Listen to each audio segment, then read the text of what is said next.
இன்னைக்கு வந்து 2023-2024 academic year வந்து முடிஞ்சிருச்சு. அந்த எண்டில் வந்து எனக்கும் எங்கள் அம்மாவுக்கும் அந்த கொஞ்சம் கிஃப்ட்ஸ் தான் பார்க்க போகிறோம். எனக்கு வந்து குரூப் ஃபோட்டோ நடந்துச்சு, அதில் நானும் பார்ட்டிசிபேட் பண்ணிக்கிட்டேன். வாங்க பார்க்கலாம். எங்கள் ஸ்கூலில் வந்து என் தங்கச்சிக்கு கிராஜுவேஷன் டே நடந்துச்சு. அதில் அவளும் ட்ரெஸ் போட்டுட்டு வேல்ஸ் ஐக்கான் கூட நிற்கிறா. அவளை வந்து நாங்கள் 2 ஃபோட்டோ எடுத்தோம். அந்த இடத்துல வந்து ஃபோட்டோவுக்கு நல்லா இருந்துச்சு ஸ்பேஸு.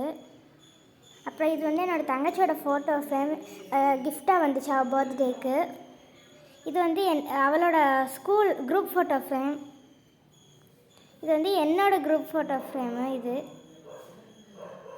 இது வந்து எங்கள் அம்மாவுக்கு வந்து கிஃப்டாக ஸ்டூடெண்ட்ஸ் கொடுத்தாங்க. அந்த ஹார்ட்ஸில் வந்து நேம்ஸ் இருக்குது. இதுவும் வந்து ஒரு 2 அக்கா தான் கொடுத்தாங்க. அதில் வந்து ஃபேஸ் இதெல்லாம் இருக்குது. அப்புறம் இதில் வந்து சன்னு ஹவுஸ்லாம் வச்சு நல்லாயிருக்கு. தேங்க்யூ.